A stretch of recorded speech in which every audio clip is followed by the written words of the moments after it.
एक immoral leader को मारना जरूरी है। हर कंपनी में कुछ इमोरल लीडर मिल जाते हैं, कभी कभी उनको मारना जरूरी है। हाथ आगे लाइए, कैसे मारेंगे? चाकू से।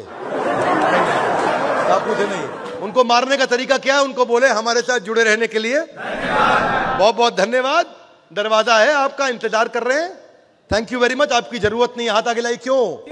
क्योंकि आप ऐसे लीडर है ही नहीं जो टीम को लीड करते हैं। आपके अंदर स्पीड नहीं है, एफिशिएंसी नहीं है, विजन नहीं है, गोल नहीं है, आप एंगेज नहीं कर सकते। मुझे ऐसे लीडर की जरूरत नहीं। तो अर्जुन को ऐसे लीडर को मारना पड़ेगा। क्या मेरी बात समझ आ रही है?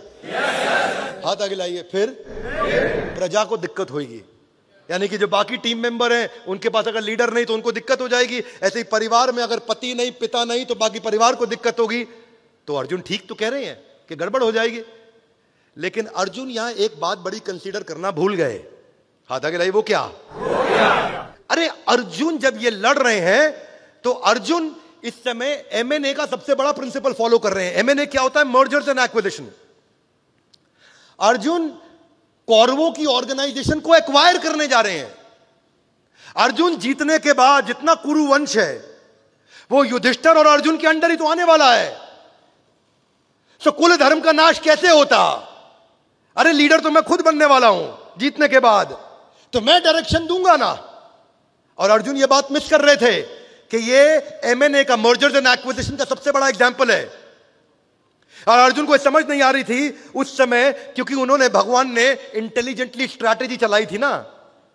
सेनयोर उभयोर मध्य, सेना के बीच में, जिसने पिछला एपिसोड नहीं देखा वो देख लीजिएगा, कि भगवान ऐसी जगह बीच में लेके आए ताकि अर्जुन इमोशनल हो गए वहां पे। लो परफॉर्मिंग कल्चर क्यों होता है? वीक लीडर के कारण। लो वैल्यू कल्चर क्यों होता है? वीक लीडर के कारण। इसलिए हमेशा बिल गेट्स क्या बोलते हैं? अपनी कंपनी के 10% लीडर्स को और पूरी कंपनी के 10% एम्प्लॉइज को हर साल निकालना चाहिए। क्या मेरी बात समझ आ रही है? और यहां पे अर्जुन उनको निकाल रहे हैं ताकि एवरेज परफॉर्मेंस के कल्चर को खत्म कर सके। लीडर बनने से पहले मेरा काम होता है अपने आप को ठीक करना, लीडर बनने के बाद मेरा काम होता है अपनी सारी प्रजा को ठीक करना। अब अर्जुन ये समझ नहीं पा रहे थे कि मैं जो ये एक्विजिशन कर रहा हूं उसके मुझे फायदे और नुकसान क्या होंगे। आपको क्या लगता है क्या फायदा होगा? पहला फायदा ये होगा, इकोनॉमीज ऑफ स्केल बिल्ड होगा। क्योंकि मैं केवल पहले पांडु पुत्र था, अब मैं इस समय भरतवंशी एक ऐसा राजा बनने वाला हूं जिसमें मैं दोनों डायनेस्टीज को लीड करूंगा। तो मेरी एक लीडरशिप 2 डायनेस्टीज को ड्राइव करेगी। सेम लीडरशिप बिगर टेरिटरी को ड्राइव करेगी, नई ज्योग्राफी को ड्राइव करेगी।